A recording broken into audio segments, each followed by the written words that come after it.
we'll finish up this one. I literally was writing, I think, the. So it says calculate the pH of the half equivalence point. I believe that's, I was going to write thymol blue. That's what I was writing. So this is from yesterday. And the reason why is that the pKa, which is basically the pH of when the color change of that occurs, if the equivalence point was 2.54, so if the pKa is around that same range, you'd be about plus or minus 1 away from that. That's the indicator you want then, okay? So to finish up, we were at D. It says calculate the pH of the half equivalence point.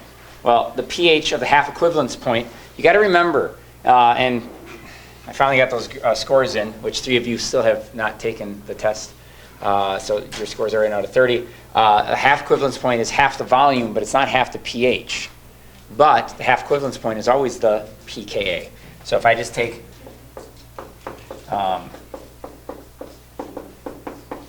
and then the Ka was 1.7 times 10 to the negative fifth. It was 4.77. Okay? So that was half the equivalence point. So then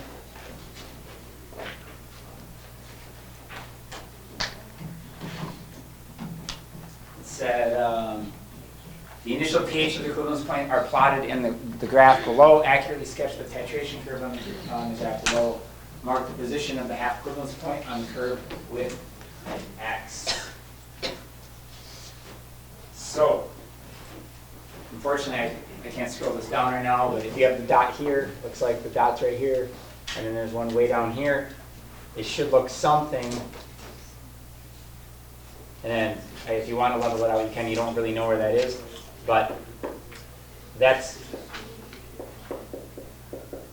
4.77. This is at 15 mils. That's the key part. Why? Because this dot is at 30. So if this is at 30, the half equivalence point is at half the volume. Try to register that, please. So I would know the volume, and then this helps me with the pH. So it looks something like that. Okay? And it said label it with an X. So that's worth 3 points. Listen to this. 1 point is earned for a half equivalence point consistent with the answer in part D and at the correct volume. 1 point is earned for the curve that levels off to a relatively horizontal slant or slope through the half equivalence point. So this has to get somewhat flat, okay, because it's with a weak, so you always have a buffer region. And then 1 point is earned for a relatively steep negative slope through the equivalence point. So when I actually come through it, I got to come down, because once you hit the equivalence point, it comes sharp. Hunter. So you were to get the equivalence point or whatever wrong, but you were to graph it right and go through yours, would you still get those 2 points? I got to go off of, it says 1 point is earned for the half equivalence point consistent with your answer part D. Okay. And at the correct volume. So I believe you still got to have the volume right, because they told you the equivalence point is at 30, so you should know that that's at 15. So if you have a different answer here, as long as it matches up. And then quickly F. The pH of the soft drink is 3.37 after the addition of a salt. Which species? HC, H6, H7O2. Is that on your sheet, or did I cut that off? Okay, we're just going to move on then. I got a feeling I cut that off. All right, today we're going to talk about 2 quick problems here. And one's really short on purpose. I'm not trying to jam as much in this time around. I'm starting to learn.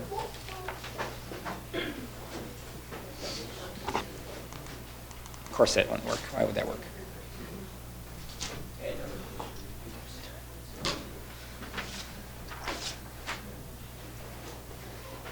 All right.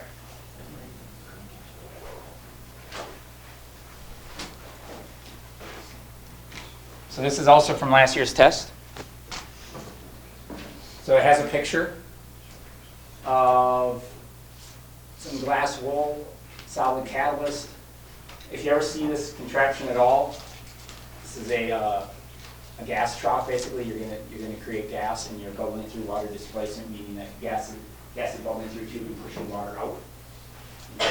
So it says ethene, molar mass, I gave it to you, may be prepared by the dehydration of ethanol using a solid catalyst. The setup for the lab synthesis is shown in the diagram above, the equation, and the reaction is given below. A student added 0.2 gram sample of the ethanol to a test tube using the setup shown above. Student heated the test tube gently with a Bunsen burner until all of the ethanol evaporated and gas generation stopped.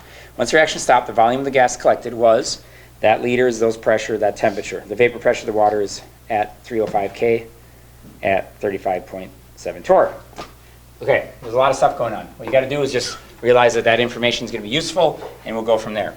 So A, calculate the number of moles of C2H4. I, that are actually produced in the experiment and measured in the gas collection tube. Okay, so if you want moles, by the way, with all that stuff given, this should be what you're going for. And you should have enough space to basically write right on here if you'd like. Okay, here's the one trick, and we're actually doing this in general chem right now, is the pressure. They went out of their way to say about the water vapor pressure. So what you need to realize, it's always pressure total, which is really the atmospheric pressure, equals whatever gas you want. So in this case, it'll be C2H5OH plus the water vapor pressure. Because whenever you collect, just this is something important, whenever you collect water or gas over water, there's some water that evaporates. So that adds to pressure. If they go out of their way to tell you that, basically in that test tube, these two gases are present. But we only want, wait, am I doing the wrong? Maybe I'm just doing, sorry. I picked the wrong gas, didn't I? I'm sorry.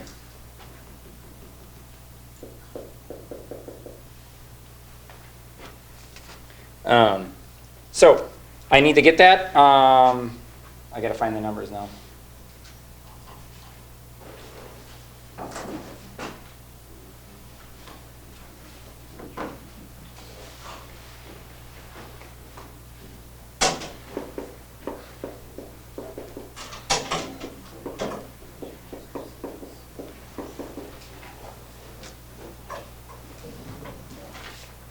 All right, and this is the last issue that they had, and they're really giving you a little bit of a hard time here. You need same units. So you had 35.7 torr. Anybody remember how to get to ATM from torr? That is it. That's the number. You need same units, though. They're being a pain, but believe me, that's probably worth a point. If you're having to convert and match up units, it's probably worth a point, so it's worth your time. So I get that. I can plug everything else in now. So here I go. I have 0.775 ATM. Bless you. My volume. My R value.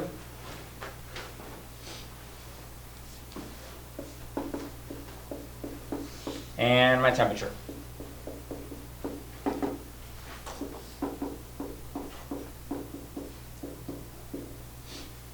Please box answers. Seeing some people's work again, we're not boxing answers again, and it's important. Don't let what you done lose get lost in all the work. Then it says calculate the number of moles of C2H4 that would be produced if the dehydration went to completion. And you're like, wait, what? All that means is that whatever I'm starting with, if it goes all the way to the other side. This is using all the different variables and everything else, but if it just completely went from one compound, the beginning compound, which is this. This is all I have. This is the starting point. Whenever they ask for completion, they're asking basically beginning and end. So if I just ask for, I have the pure stuff, I'm not talking about the gas I made. This is about just how much gas was actually produced. So I'm talking about the products here. Here I'm starting, hey, I started with this. If it completely went to completion, this is a T-chart. This is historic. Okay, so they give me molar masses. They go out of their way to give you molar masses.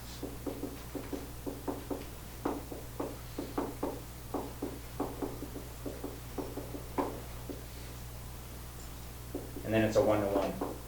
But you got to show it.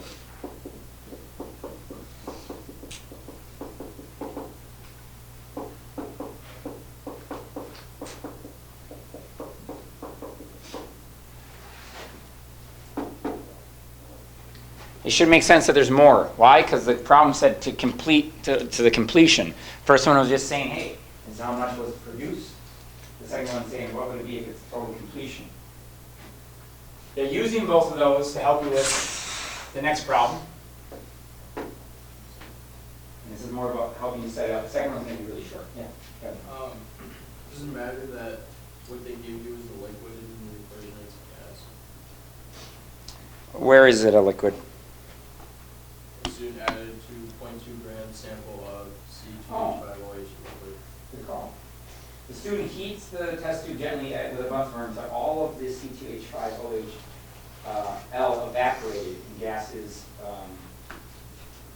generation is stopped.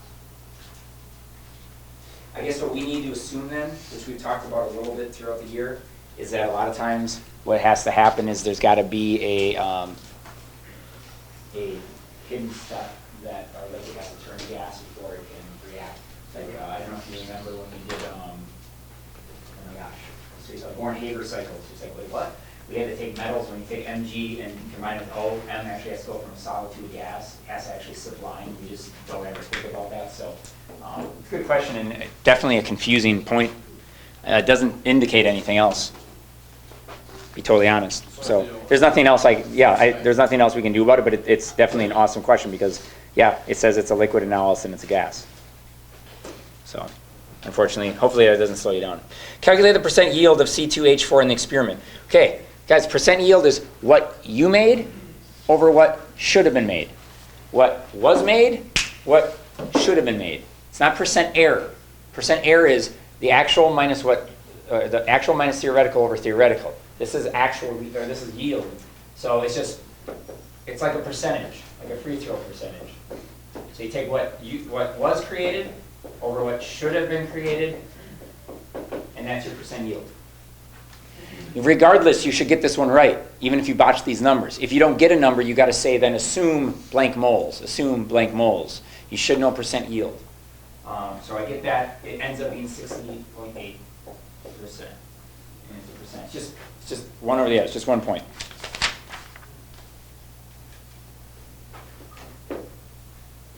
Okay. So let's say you botched the first two. You should get this one. If not, I mean, there's a chance. There's no reason you can't get that, even if you don't get this right. Now it kind of resets. We should still be able to get this. Because the dehydration reaction is not observed to occur at 295, or 8, the student claims that the reaction has an equilibrium constant less than 1 at 298 K. Do the thermodynamic data for the reaction support the student's claim? Justify your answer, including calculation for a change in G. Okay, so the thermodynamic data, what is that referring to? You just look at the problem. What does that mean? Okay. That's one thing. And entropy. So right now what it says is this at 298 is this value. Right? And then this is the entropy.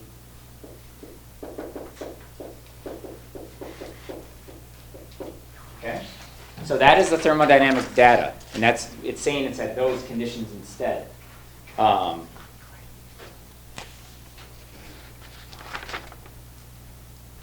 Sorry. But that's at 298.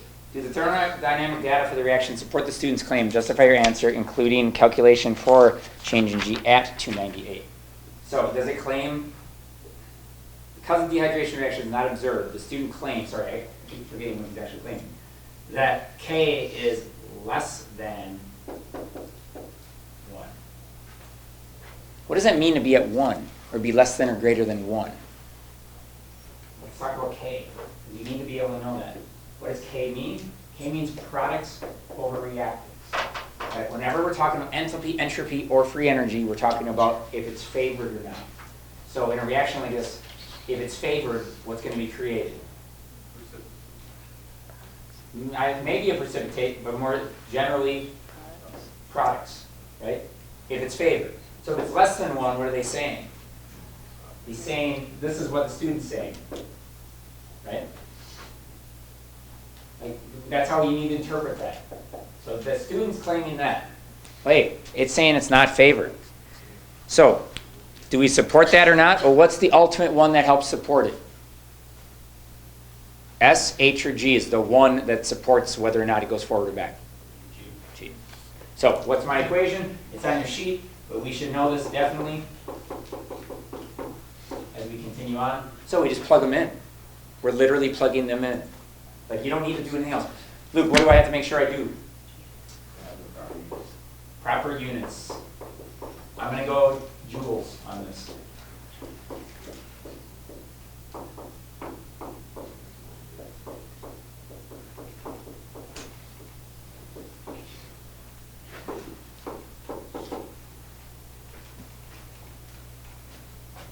That's all said and done. I'm going to go back to kilojoules.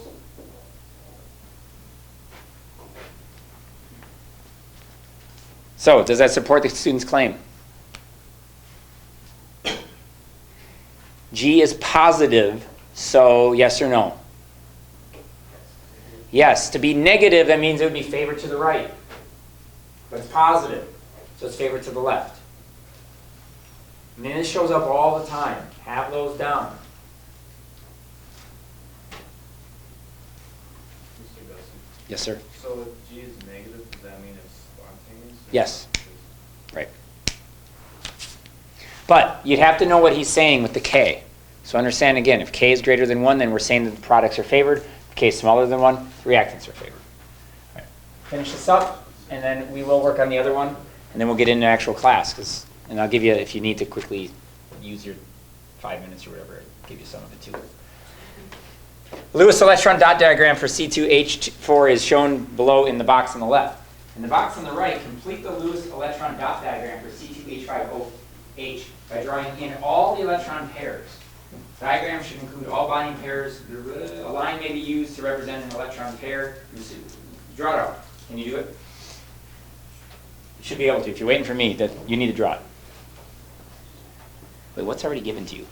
Wait, are all the letters already given to you? Oh my, what are they complaining about? That's, what? Oh my God. See, I just have it all. It looks like it's, are you kidding me? Wait, it looks like this? Yeah. Wow. If you're doing dots,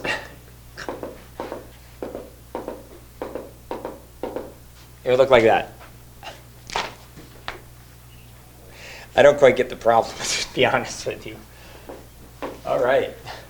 So can you put bottoms instead of dots? I guess that's one thing I'm afraid of. It says a line may be used to represent an electron pair. So, I mean, I don't know why you couldn't do this. Yeah, I don't really know. To be completely upfront, if I got to this problem, I'd be afraid I'm going to get it wrong only because I'd be like, there's got to be a trick. I mean, there has to be a trick on this. Last problem. What is the approximate value of the COH bond angle in the ethanol molecule? So this angle right here. So which one am I looking at to get the bond angle? Which element? The O, right? Because that's where it hinges. So what do? I count the clouds. There are 4. So you got to say a bond angle on that. And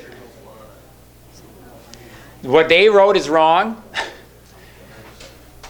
There are 4 clouds, so initially it's tetrahedral, but 2 of them are lone pairs, so it should be a bent, which makes it a 105. They wrote 109, but then listen to their answer. It says, 1 point is earned for an angle from 100 to 115. 108.17. I got to make up something, you get it right. You get a 15-degree range. Maybe the way that, I mean, there are different factors and things, and I get that. But anyway.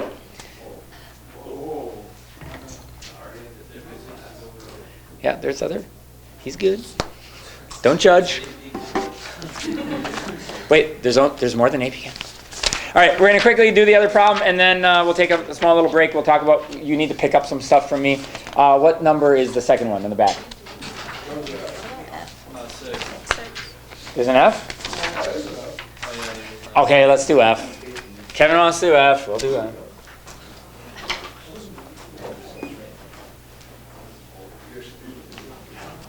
You guys can scan in a minute. Or no. During the dehydration experiment, C2H4 and unreacted C2H5OH passed through the tube into the water. The C2H5 was quantitatively collected as a gas, but the unreacted C2H5OH C2H was not. Explain this observation in terms of the intermolecular forces between water in each of the two gases. Or we could wait.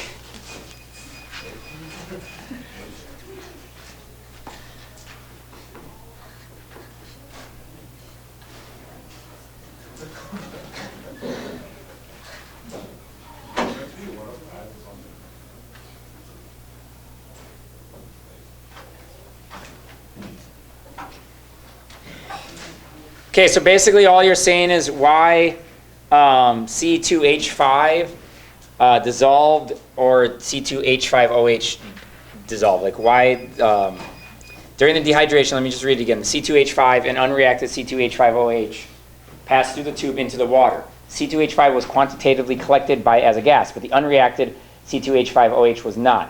What that's saying, let me reword that, is that basically the C2H4 came through the water and we were able to collect it through numbers, like a volume. But the other one came through and never actually was able to be measured. So what that means is that one of them made it through the gas and out, and the other one did not. So why did the C2H5OH not make it through the water, but the C2H4 did? And what I mean is like pass through, like so I have H2O, and one of them made it through, the other one never got up into here. One of them what?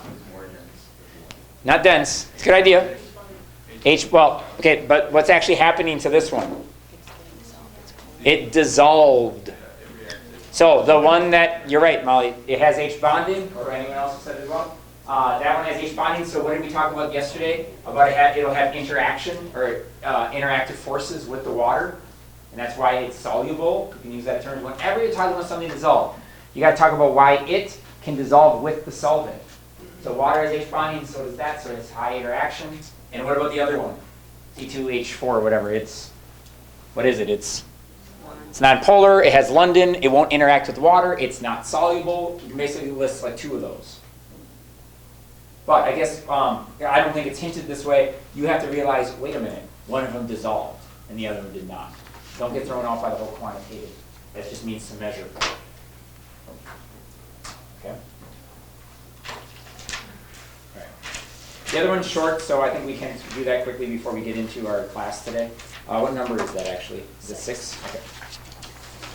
Let's do that, and then if you need to check in or whatever, you can definitely do that. So you have a table. It has melting points. And this is really short. You got to remember, 1 through 3, it should take you about 25 minutes to do. If they're longer, if you just look at the time. The other ones should only take like 7 to 10 minutes because they're only worth like 4 points or so versus like 10. So the first 3 are the biggest problems. 4 through 7 are much shorter. A student learns that ionic compounds have significant covalent character when a cation has a polarizing effect on the large ion, meaning charges, electron clouds. That's what that means. As a result, the student hypothesizes that salts composed of small cations and large anions should have relatively low melting points. A, select 2 compounds from the table and explain how the data supports the student's hypothesis.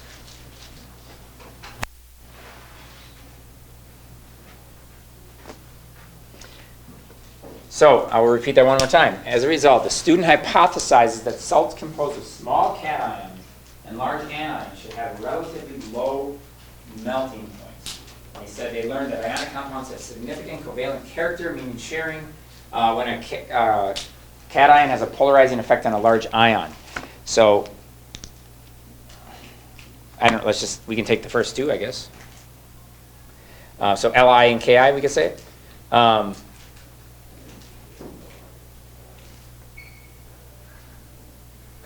What you're trying to do is compare it. So if you have Li here,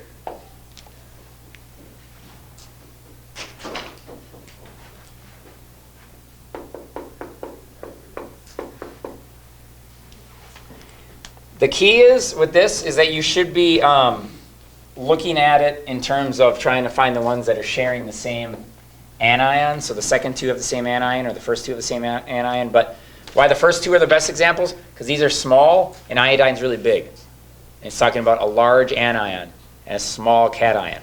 So I'll just read you what they have here. it says select two compounds from the table and explain how the data supports the student hypothesis. LII and KI. LII has a small cation and a large anion, and KI has a large cation and the same large anion. The melting point of LII with its smaller cation is lower than KI. Well, this is larger, but regardless, this is very small and this is large. Because of that, this has a low melting point. This is larger and this has a higher melting point. So all you had to do is literally, you just had to find an example that the student is saying. You could have picked another one. Let me pick two different ones. You could have picked this and this one.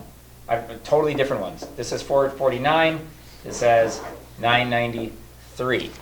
Well, what is this showing? This is really large, so this is low. This is really small, so this is much higher. What the student was just saying is that if you have a small cation and a really large anion, you have a lower melting point. All you had to do was point out, using two salts, proving that that hypothesis was true. Kevin? Like there was no more that you had to do with that. How do you know which one's the anion? Plus ECAT, plus positive. So the first one's always positive. Second one's always the negative. Anions are negative. So you get 2 points. So then you just needed to say something to that effect. To be honest, I think the hardest part of this problem is that the directions of it are a little confusing. You literally just, so it's good to just kind of show you something like this. You just had to find something to prove the hypothesis is right. Your job's not to prove if it's right or wrong. Your job's trying to find data to prove it's right. That's what they asked you to do. Please make sure you're doing that. Because I think a lot of times we get into the habit of trying to prove something wrong. You're trying to prove something right. B, those were 2 points though. Identify a compound from the table that can be dissolved in water to produce a basic solution. Write the net ionic equation for the reaction that occurs. I'll give you a hint. I'm going to let you talk to each other about this though. These are all salts. So when we worked on salts being put in water, some of them create a basic, a neutral, or an acidic solution. So find one that would make a basic one, and then you got to figure out that formula. Let's just get this out of the way. What needs to be present in my equation? OH minus, right? So I need an OH minus here. What do you think it's reacting with? Well, what has to be present? H2O, right? Sorry, I'm trying to find the wording. So, figure out which one does it. Maybe there's more than one answer. Maybe there's only... I'll tell you, actually, there are 2 answers. But you got to write the right formula. And it's got to be a net ionic. It's got to be the proper formula. So see if you can get it. And that's it. It ends this. It's 2 points.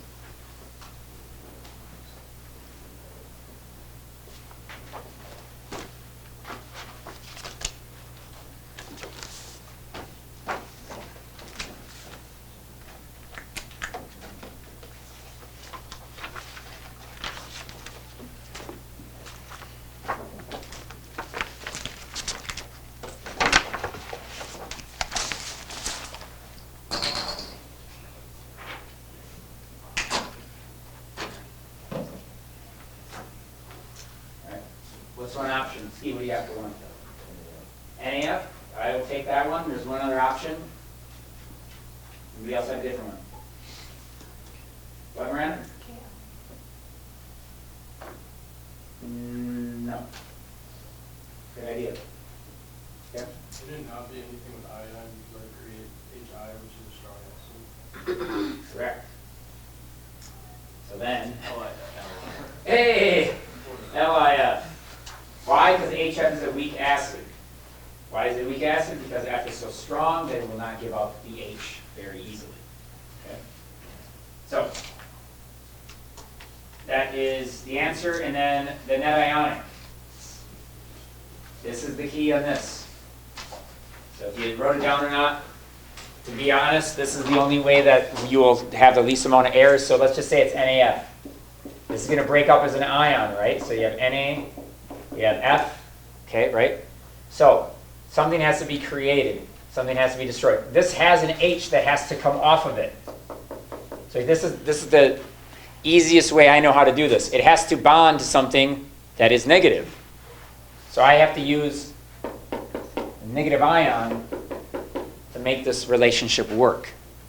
Does that make sense? Like, if you put Na in there, what's it going to bond? Like, That won't happen then. The secret is what's happening to the water. Oh, it makes an acidic solution. Great. Then it's HOH. This is H3O+. So what does that mean? It has to take an H from something. So you'd have to have something with an H in here, as an example. Oh, this one gives away an H. Okay, that H has to go somewhere. So that's what has to be written. Okay, we're going to take a weird transition break here. What I need you to do before I start moving, please. I need you. Help me open this up. You probably need an iPad.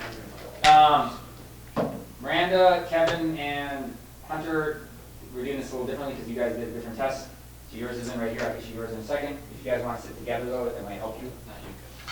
Grab your free response. Grab a scoring sheet. Everyone, even you guys, have this grab scoring sheet, and then try to find your multiple choice. It could be on front or back. I'll put the multiple choice on this side, so then people can kind of divvy up where you are.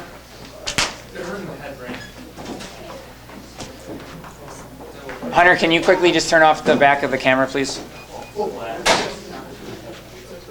I'm trying to take out other people that are because they're so many. Oh yeah, that's fine. Need an iPad?